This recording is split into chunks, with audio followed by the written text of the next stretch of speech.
اور میں اپنے آپ کو پاک صاف نہیں کہتا، کیونکہ نفس امارہ انسان کو برائی ہی سکھاتا رہتا ہے، مگر یہ کہ میرا پروردگار رحم فرمائے۔ بے شک میرا پروردگار بخشنے والا ہے، مہربان ہے۔ اور بادشاہ نے حکم دیا کہ اسے میرے پاس لاؤ، میں اسے اپنا مصاحب خاص بناؤں گا۔ پھر جب ان سے گفتگو کی تو کہا کہ آج سے تم ہمارے ہاں صاحب منزلت ہو اور صاحب اعتبار ہو۔ یوسف نے کہا مجھے زرعی پیداوار پر مقرر کر دیجئے، کیونکہ میں حفاظت بھی کر سکتا ہوں اور اس کام سے واقف بھی ہوں۔ اس طرح ہم نے یوسف کو ملک مصر میں جگہ دی اور وہ اس ملک میں جہاں چاہتے تھے رہتے تھے۔ ہم اپنی رحمت جس پر چاہتے ہیں کرتے ہیں اور نیکوکاروں کے اجر کو ضائع نہیں کرتے، اور جو لوگ ایمان لائے اور ڈرتے رہے ان کے لیے آخرت کا اجر بہت بہتر ہے۔ اور یوسف کے بھائی کنعان سے مصر میں غلہ خریدنے کے لیے آئے تو یوسف کے پاس گئے، تو یوسف نے ان کو پہچان لیا اور وہ ان کو نہ پہچان سکے۔ اور جب یوسف نے ان کے لیے ان کا سامان تیار کر دیا تو کہا کہ پھر آنا تو جو باپ کی طرف سے تمہارا ایک اور بھائی ہے اسے بھی میرے پاس لیتے آنا۔ کیا تم نہیں دیکھتے کہ میں ناب بھی پوری پوری دیتا ہوں اور مہمانداری بھی خوب کرتا ہوں؟ اب اگر تم اسے میرے پاس نہ لاؤ گے تو نہ تمہیں میرے ہاں سے غلہ ملے گا اور نہ تم میرے پاس ہی آ سکو گے۔ انہوں نے کہا کہ ہم اس کے بارے میں اس کے والد کو پھسلائیں گے اور ہم یہ کام کر کے رہیں گے۔ اور یوسف نے اپنے خدام سے کہا کہ ان کا سرمایہ یعنی غلے کی قیمت ان کے سامان میں رکھ دو۔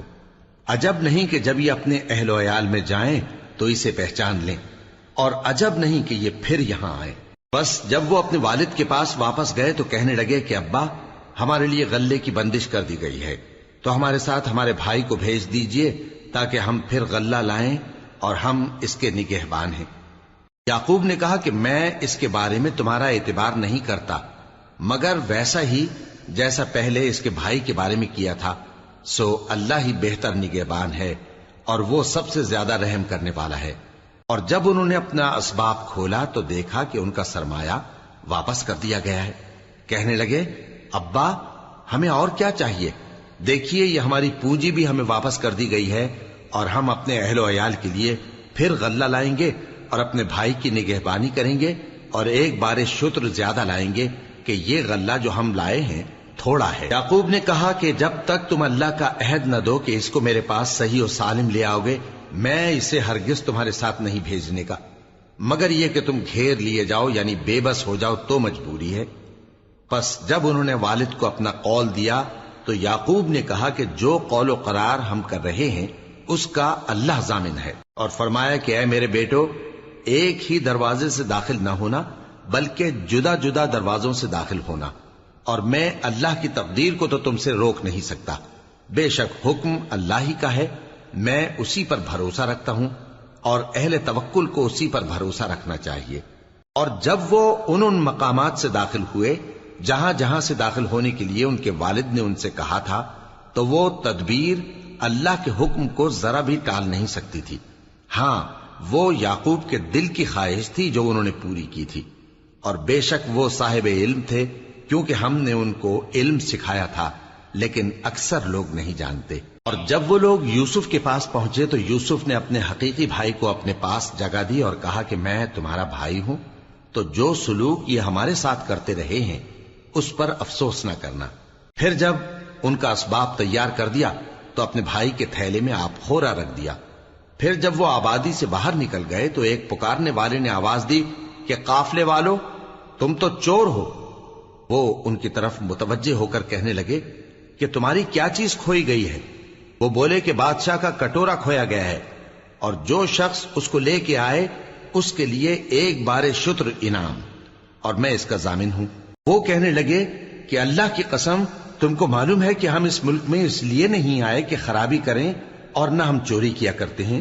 وہ بولے کہ اگر تم جھوٹے نکلے یعنی چوری ثابت ہوئی تو اس کی سزا کیا؟ انہوں نے کہا کہ اس کی سزا یہ کہ جس کے تھیلے میں وہ دستیاب ہو وہی اس کا بدل قرار دیا جائے، ہم ظالموں کو یہی سزا دیا کرتی ہیں۔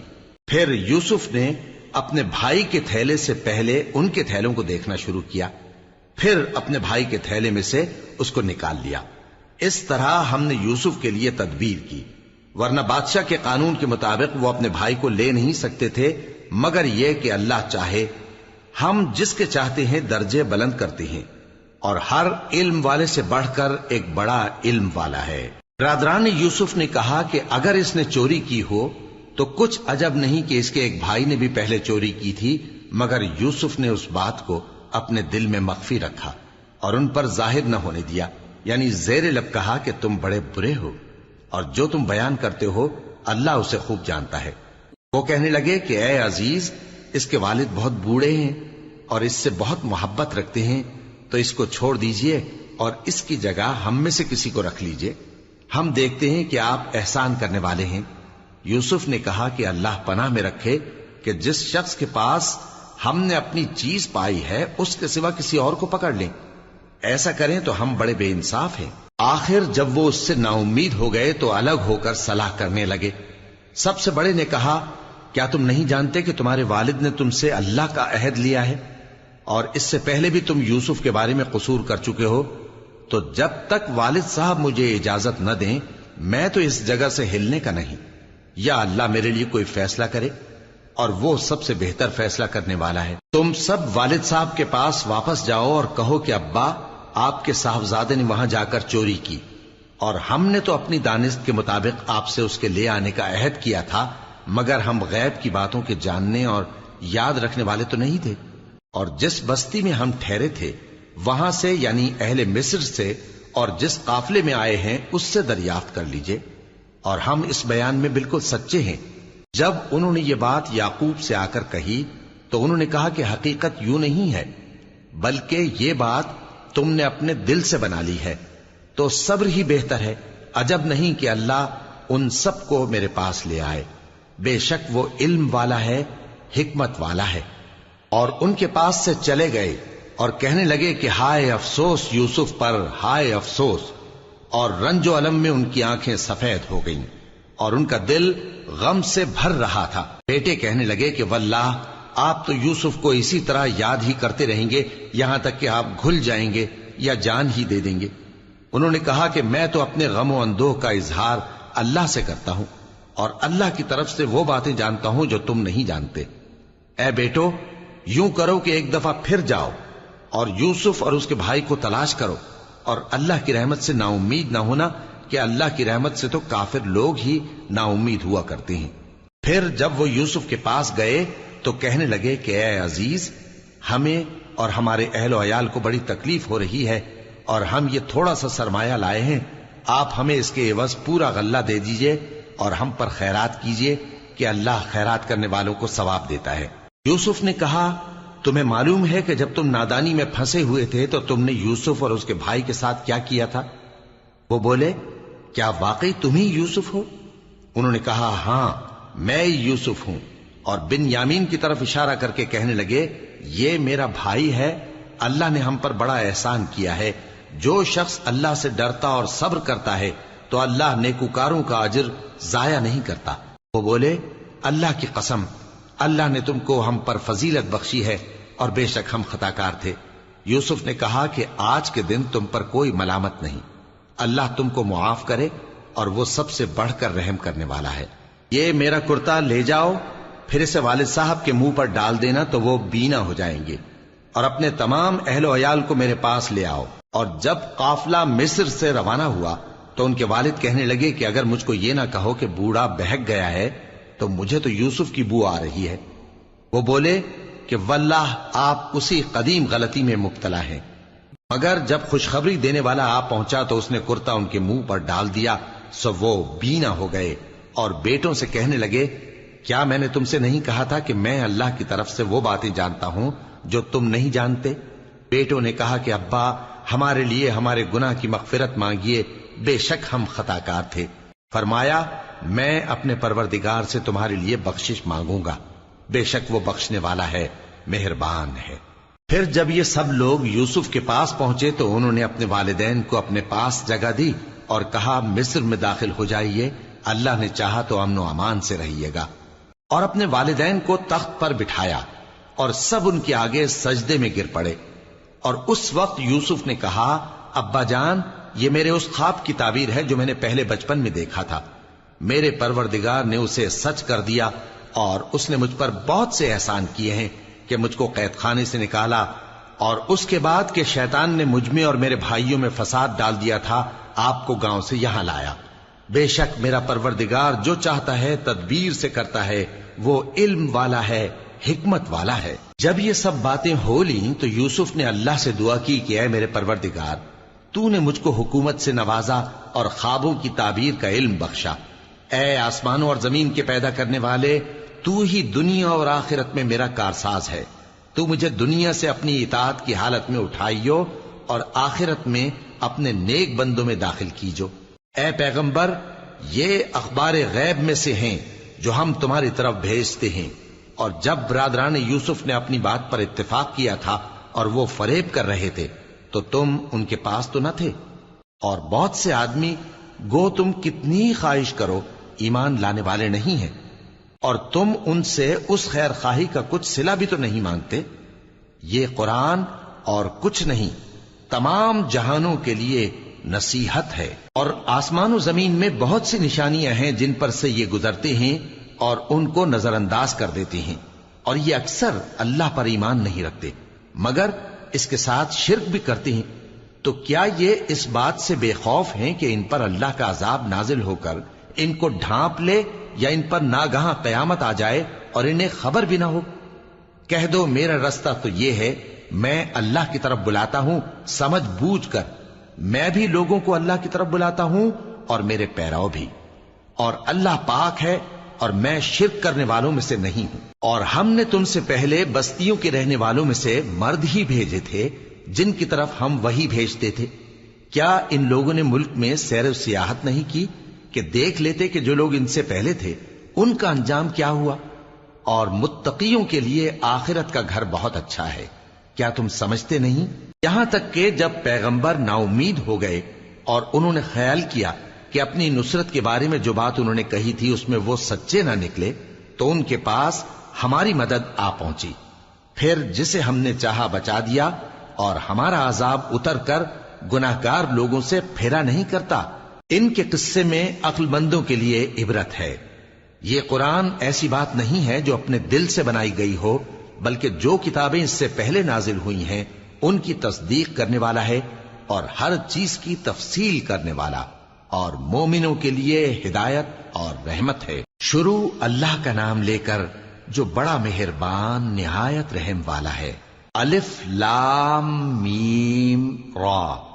اے نبی، یہ کتاب الہی کی آیتیں ہیں، اور جو کچھ تمہارے پروردگار کی طرف سے تم پر نازل ہوا ہے حق ہے، لیکن اکثر لوگ ایمان نہیں لاتے۔ اللہ وہی تو ہے جس نے ستونوں کے بغیر آسمان جیسا کہ تم دیکھتے ہو اتنے اونچے بنائے، پھر عرش پر جلوہ افروز ہوا اور سورج اور چاند کو کام میں لگا دیا، ہر ایک میعاد معین تک گردش کر رہا ہے۔ وہی دنیا کے کاموں کا انتظام کرتا ہے، اس طرح وہ اپنی آیتیں کھول کھول کر بیان کرتا ہے کہ تم اپنے پروردگار کے روبرو جانے کا یقین کرو۔ اور وہی ہے جس نے زمین کو پھیلایا اور اس میں پہاڑ اور دریا پیدا کیے اور ہر طرح کے میووں کی دو دو قسمیں بنائیں۔ وہی رات کو دن کا لباس پہناتا ہے، غور کرنے والوں کے لیے اس میں بہت سی نشانیاں ہیں۔ اور زمین میں کئی طرح کے قطعات ہیں ایک دوسرے سے ملے ہوئے، اور انگور کے باغ اور کھیتی اور کھجور کے درخت، بعض کی بہت سی شاخیں ہیں اور بعض کی اتنی نہیں ہوتی، باوجود کہ پانی سب کو ایک ہی ملتا ہے۔ اور ہم بعض میووں کو بعض پر لذت میں فضیلت دیتی ہیں، اور اس میں سمجھنے والوں کے لیے بہت سی نشانیاں ہیں۔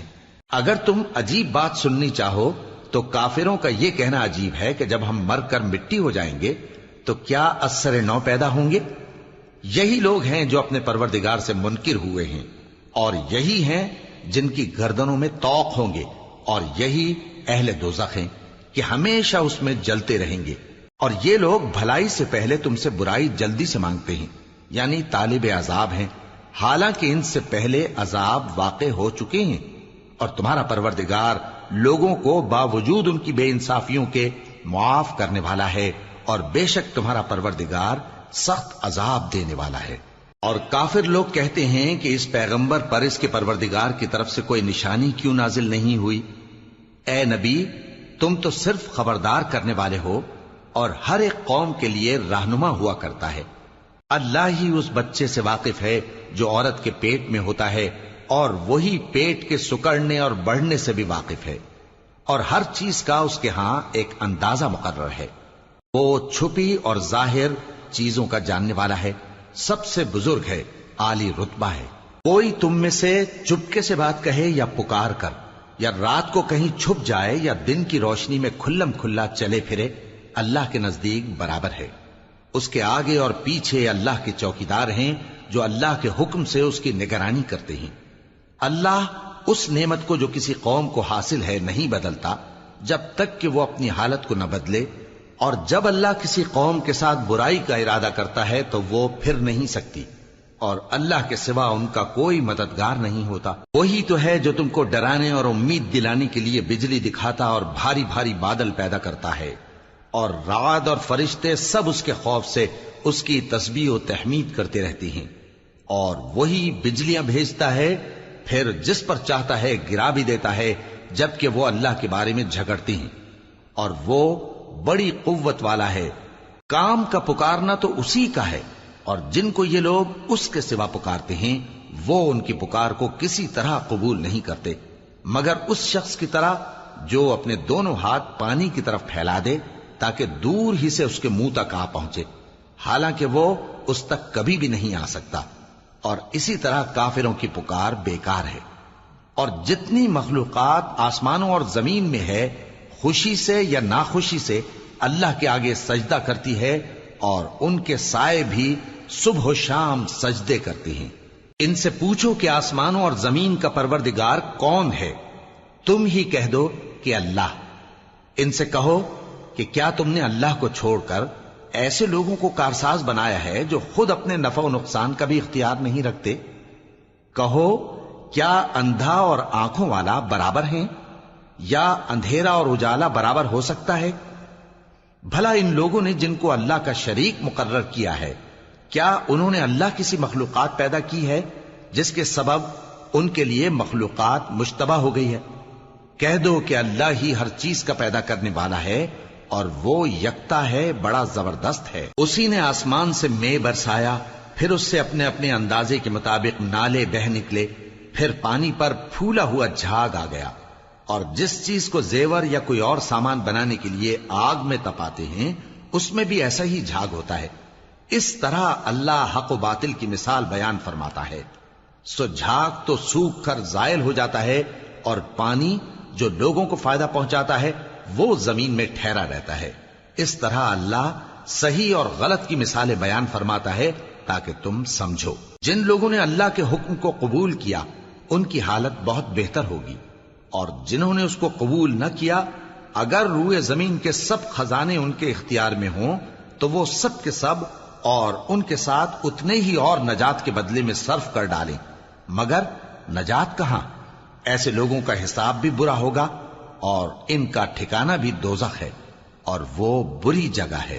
بھلا جو شخص یہ جانتا ہے کہ جو کچھ تمہارے پروردگار کی طرف سے تم پر نازل ہوا ہے حق ہے، وہ اس شخص کی طرح ہے جو اندھا ہے، اور سمجھتے تو وہی ہیں جو عقل مند ہیں، جو اللہ کے عہد کو پورا کرتے ہیں اور قول و قرار کو نہیں توڑتے، اور جن رشتوں کے جوڑے رکھنے کا اللہ نے حکم دیا ان کو جوڑے رکھتے، اور اپنے پروردگار سے ڈرتے رہتے اور برے حساب سے خوف رکھتے ہیں، اور جو اپنے پروردگار کی خوشنودی حاصل کرنے کے لیے مصائب پر صبر کرتے ہیں اور نماز پڑھتے ہیں، اور جو مال ہم نے ان کو دیا ہے اس میں سے پوشیدہ اور ظاہر خرچ کرتے ہیں، اور نیکی سے برائی کو دور کرتے ہیں، یہی لوگ ہیں جن کے لیے عاقبت کا گھر ہے، یعنی ہمیشہ رہنے کے باغات جن میں وہ داخل ہوں گے، اور ان کے باپ دادوں اور بیویوں اور اولاد میں سے جو نیکوکار ہوں گے وہ بھی بہشت میں جائیں گے، اور فرشتے بہشت کے ہر ایک دروازے سے ان کے پاس آئیں گے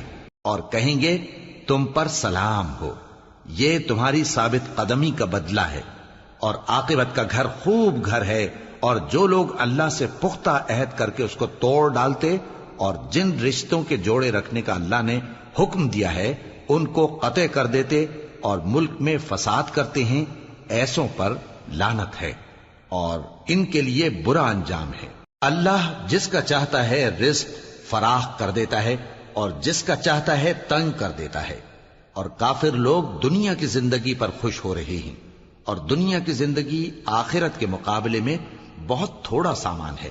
اور کافر کہتے ہیں کہ اس پیغمبر پر اس کے پروردگار کی طرف سے کوئی نشانی کیوں نازل نہیں ہوئی؟ کہہ دو کہ اللہ جسے چاہتا ہے گمراہ کرتا ہے، اور جو اس کی طرف رجوع ہوتا ہے اس کو اپنی طرف کا رستہ دکھاتا ہے، یعنی ان کو جو ایمان لاتے اور جن کے دل اللہ کی یاد سے آرام پاتے ہیں ان کو۔ اور سن رکھو کہ اللہ کی یاد سے ہی دل آرام پاتے ہیں۔ جو لوگ ایمان لائے اور عمل نیک کیے ان کے لیے خوشحالی اور عمدہ ٹھکانہ ہے۔ جس طرح ہم پہلے پیغمبر بھیجتے رہے ہیں اسی طرح اے نبی ہم نے تم کو اس امت میں جس سے پہلے بہت سی امتیں گزر چکی ہیں بھیجا ہے، تاکہ تم ان کو وہ کتاب جو ہم نے تمہاری طرف بھیجی ہے پڑھ کر سنا دو۔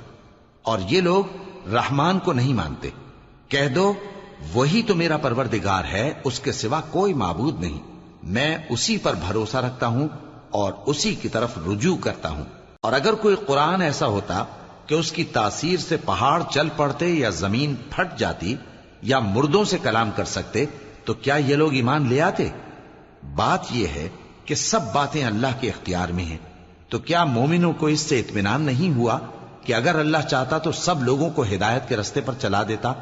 اور کافروں پر ہمیشہ ان کے اعمال کے بدلے آفت آتی رہے گی یا ان کے مکانات کے قریب نازل ہوتی رہے گی یہاں تک کہ اللہ کا وعدہ آ پہنچے۔ بے شک اللہ وعدہ خلاف نہیں کرتا۔ اور تم سے پہلے بھی رسولوں کے ساتھ تمسخر ہوتے رہے ہیں، تو میں نے کافروں کو مہلت دی، پھر میں نے ان کو پکڑ لیا، سو دیکھ لو کہ میرا عذاب کیسا رہا۔ تو کیا وہ جو ہر شخص کے اعمال کا نگراں و نگہبان ہے وہ بتوں کی طرح بے علم و بے خبر ہو سکتا ہے؟ اور ان لوگوں نے اللہ کے شریک مقرر کر رکھے ہیں۔ ان سے کہو کہ ذرا ان کے نام تو لو۔ کیا تم اسے ایسی چیزیں بتاتے ہو جو روئے زمین پر ہیں اور اسے معلوم نہیں، یا تم لوگ محض سطحی بات کی تقلید کرتے ہو؟ اصل یہ ہے کہ کافروں کو ان کے فریب خوبصورت معلوم ہوتے ہیں اور وہ ہدایت کے رستے سے روک لیے گئے ہیں، اور جسے اللہ گمراہ رہنے دے اسے کوئی ہدایت کرنے والا نہیں۔ ان کو دنیا کی زندگی میں بھی عذاب ہے اور آخرت کا عذاب تو بہت ہی سخت ہے، اور ان کو اللہ کے عذاب سے کوئی بھی بچانے والا نہیں۔ جس جنت کا پرہیزگاروں سے وعدہ کیا گیا ہے اس کی شان یہ ہے کہ اس کے نیچے نہریں بہ رہی ہیں، اس کے پھل ہمیشہ باقی رہنے والے ہیں اور اس کے سائے بھی۔ یہ ان لوگوں کا انجام ہے جو متقی ہیں، اور کافروں کا انجام دوزخ ہے۔ اور جن لوگوں کو ہم نے کتاب دی ہے وہ اس کتاب سے جو تم پر نازل ہوئی ہے خوش ہوتی ہیں، اور بعض فرقے اس کی بعض باتیں نہیں بھی مانتے۔ کہہ دو کہ مجھ کو یہی حکم ہوا ہے کہ اللہ ہی کی عبادت کروں اور اس کے ساتھ کسی کو شریک نہ بناؤں، میں اسی کی طرف بلاتا ہوں اور اسی کی طرف مجھے لوٹنا ہے۔ اور اسی طرح ہم نے اس قرآن کو عربی زبان کا فرمان بنا کر نازل کیا ہے، اور اگر تم علم آ جانے کے بعد ان لوگوں کی خواہشوں کے پیچھے چلو گے تو اللہ کے سامنے کوئی نہ تمہارا مددگار ہوگا اور نہ کوئی بچانے والا۔ اور اے نبی ہم نے تم سے پہلے بھی پیغمبر بھیجے تھے اور ان کو بیویاں اور اولاد بھی دی تھیں، اور کسی پیغمبر کے اختیار کی بات نہ تھی کہ اللہ کے حکم کے بغیر کوئی نشانی لے آتا۔ ہر حکم قضا کتاب میں لکھا ہوا ہے۔ اللہ جس چیز کو چاہتا ہے مٹا دیتا ہے اور جس کو چاہتا ہے باقی رکھتا ہے، اور اسی کے پاس اصل کتاب ہے۔ اور اگر ہم کوئی عذاب جس کا ان لوگوں سے وعدہ کرتے ہیں تمہیں دکھائیں، یعنی تمہارے روبرو ان پر نازل کریں، یا تمہاری مدت حیات پوری کر دیں، یعنی تمہارے انتقال کے بعد عذاب بھیجیں، تو تمہارا کام ہمارے احکام کا پہنچا دینا ہے اور ہمارا کام حساب لینا ہے۔ کیا انہوں نے نہیں دیکھا کہ ہم زمین کو اس کے کناروں سے گھٹاتے چلے آ رہے ہیں؟ اور اللہ جیسا چاہتا ہے حکم کرتا ہے، کوئی اس کے حکم کا رد کرنے والا نہیں، اور وہ جلد حساب لینے والا ہے۔ جو لوگ ان سے پہلے تھے وہ بھی بہتیری تدبیریں کرتے رہے ہیں، سو تدبیر تو سب اللہ ہی کی ہوتی ہے۔ ہر شخص جو کچھ کر رہا ہے اللہ اسے جانتا ہے، اور کافر جلد معلوم کر لیں گے کہ آخرت میں اچھا انجام کس کے لیے ہوتا ہے۔ اور کافر لوگ کہتے ہیں کہ تم پیغمبر نہیں ہو۔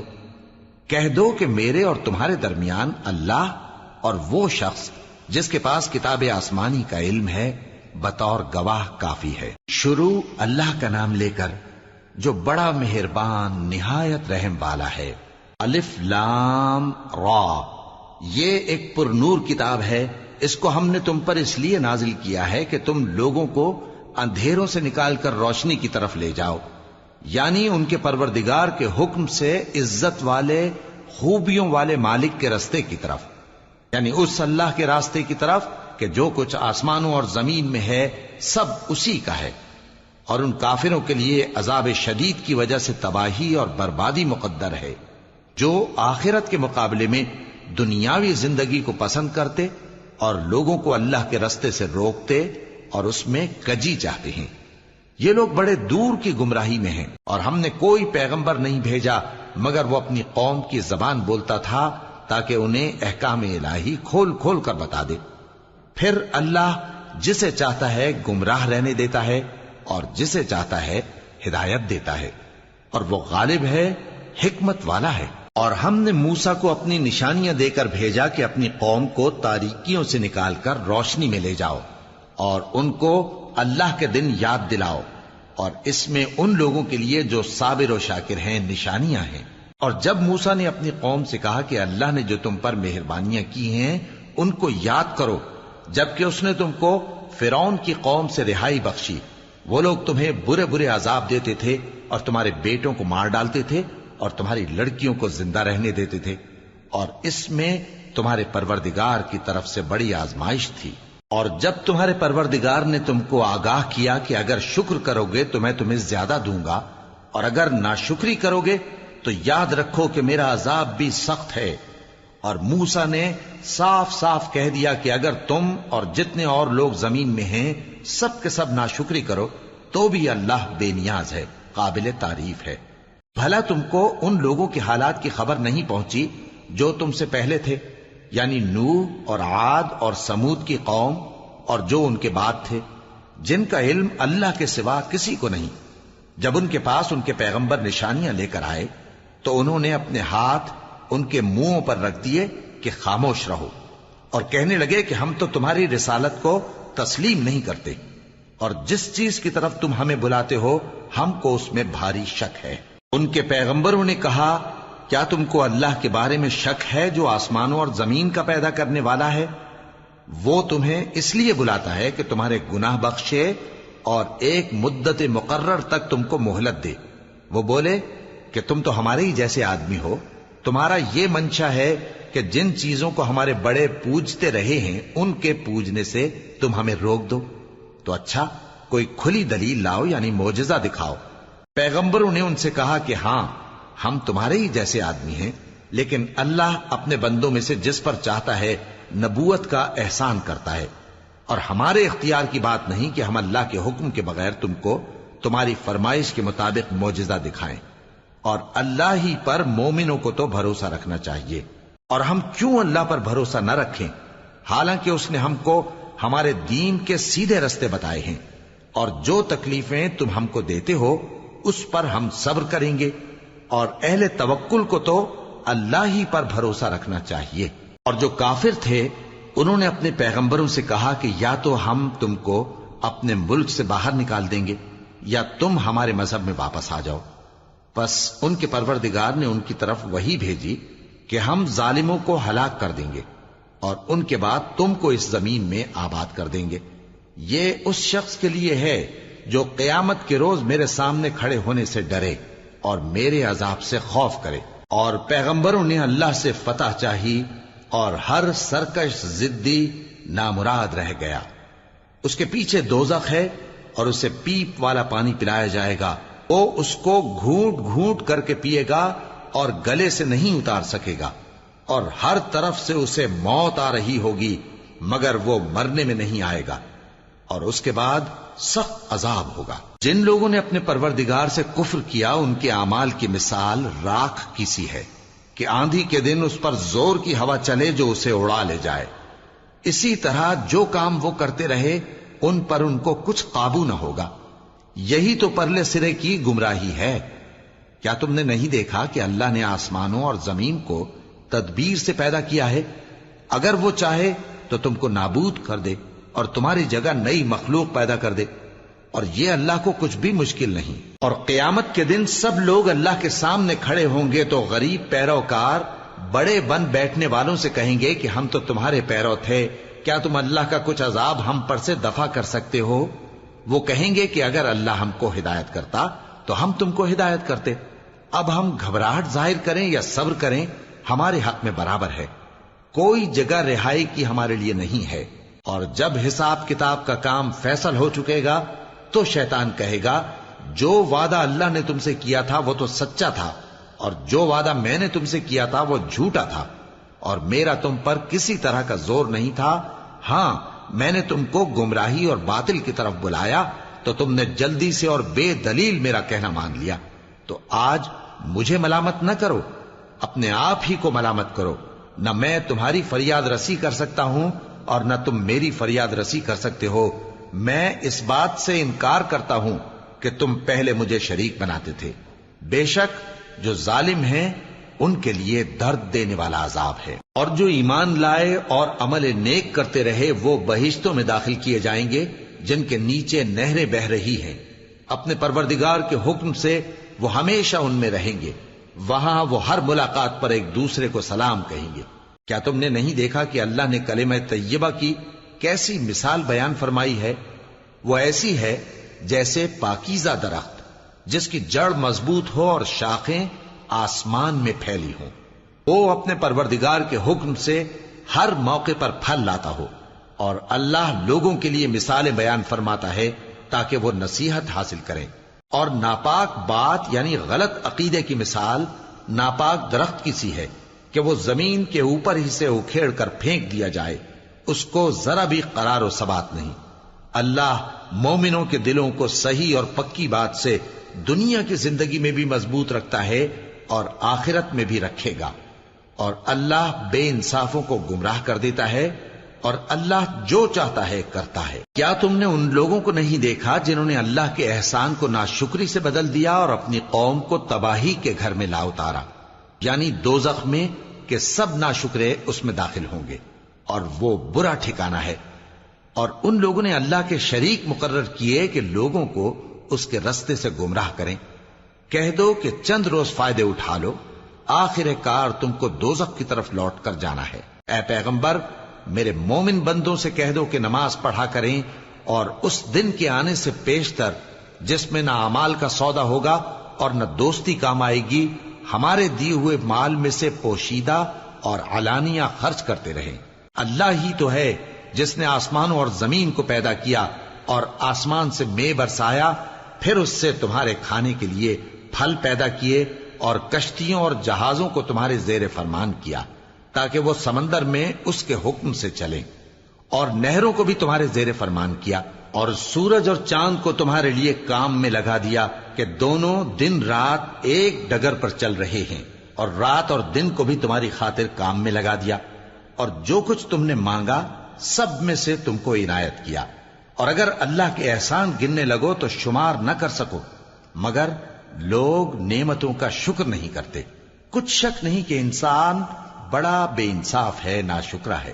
اور جب ابراہیم نے دعا کی کہ اے میرے پروردگار، اس شہر کو لوگوں کے لیے امن کی جگہ بنا دے، اور مجھے اور میری اولاد کو اس بات سے کہ بتوں کی پرستش کرنے لگیں بچائے رکھیو۔ اے پروردگار، انہوں نے بہت سے لوگوں کو گمراہ کیا ہے، سو جس شخص نے میرا کہا مانا وہ میرا ہے، اور جس نے میری نافرمانی کی تو تو بخشنے والا ہے، مہربان ہے۔ اے پروردگار، میں نے اپنی اولاد ایک وادی میں جہاں کھیتی نہیں، تیرے عزت و ادب والے گھر کے پاس لا بسائی ہے۔ اے پروردگار، تاکہ یہ نماز پڑھیں، سو تو لوگوں کے دلوں کو ایسا کر دے کہ ان کی طرف جھکے رہیں، اور ان کو میووں سے روزی دیتے رہنا تاکہ تیرا شکر کریں۔ اے پروردگار، جو بات ہم چھپاتے اور جو ظاہر کرتے ہیں تو سب جانتا ہے، اور اللہ سے کوئی چیز مخفی نہیں، نہ زمین میں نہ آسمان میں۔ اللہ کا شکر ہے جس نے مجھ کو بڑی عمر میں اسماعیل اور اسحاق بخشے، بے شک میرا پروردگار دعا سننے والا ہے۔ اے پروردگار، مجھ کو ایسی توفیق عنایت کر کہ نماز پڑھتا رہوں، اور میری اولاد کو بھی یہ توفیق بخش۔ اے پروردگار، میری دعا قبول فرما۔ اے پروردگار، حساب کتاب کے دن میری اور میرے ماں باپ کی اور مومنوں کی مغفرت کیجو۔ اور مومنوں، یہ نہ سمجھنا کہ یہ ظالم جو کام کر رہے ہیں اللہ ان سے بے خبر ہے۔ وہ ان کو اس دن تک مہلت دے رہا ہے جبکہ دہشت کے سبب آنکھیں پھٹی کی پھٹی رہ جائیں گی اور لوگ سر اٹھائے ہوئے میدان قیامت کی طرف دوڑ رہے ہوں گے۔ ان کی نگاہیں خود اپنی طرف لوٹ نہ سکیں گی اور ان کے دل مارے خوف کے ہوا ہو رہے ہوں گے۔ اور لوگوں کو اس دن سے آگاہ کر دو جب ان پر عذاب آ جائے گا۔ تب ظالم لوگ کہیں گے کہ اے ہمارے پروردگار، ہمیں تھوڑی سی مہلت عطا کر تاکہ ہم تیری دعوت توحید قبول کریں اور تیرے پیغمبروں کے پیچھے چلیں۔ تو جواب ملے گا، کیا تم پہلے قسمیں نہیں کھایا کرتے تھے کہ تم کو اس حال سے جس میں تم ہو زوال نہیں ہوگا؟ اور جو لوگ اپنے آپ پر ظلم کرتے تھے تم ان کے مکانوں میں رہتے تھے، اور تم پر ظاہر ہو چکا تھا کہ ہم نے ان لوگوں کے ساتھ کس طرح کا معاملہ کیا تھا، اور تمہارے سمجھانے کے لیے مثالیں بیان کر دی تھیں۔ اور انہوں نے بڑی بڑی تدبیریں کی، اور ان کی سب تدبیریں اللہ کے ہاں لکھی ہوئی ہیں۔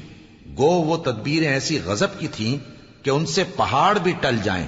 تو ایسا خیال نہ کرنا کہ اللہ نے جو اپنے پیغمبروں سے وعدہ کیا ہے وہ اس کے خلاف کرے گا۔ بے شک اللہ زبردست ہے، بدلہ لینے والا ہے۔ جس دن یہ زمین دوسری ہی زمین بنا دی جائے گی اور آسمان بھی بدل دیے جائیں گے اور سب لوگ اللہ کے سامنے نکل کھڑے ہوں گے، جو یکتا ہے بڑا زبردست ہے۔ اور اس دن تم گناہگاروں کو دیکھو گے کہ زنجیروں میں جکڑے ہوئے ہیں، ان کے کرتے تارکول کے ہوں گے اور ان کے چہروں کو آگ لپٹ رہی ہوگی، یہ اس لیے کہ اللہ ہر شخص کو اس کے اعمال کا بدلہ دے۔ بے شک اللہ جلد حساب لینے والا ہے۔ یہ قرآن لوگوں کے نام اللہ کا پیغام ہے تاکہ ان کو اس سے ڈرایا جائے اور تاکہ وہ جان لیں کہ وہی اکیلا معبود ہے، اور تاکہ اہل عقل نصیحت حاصل کریں۔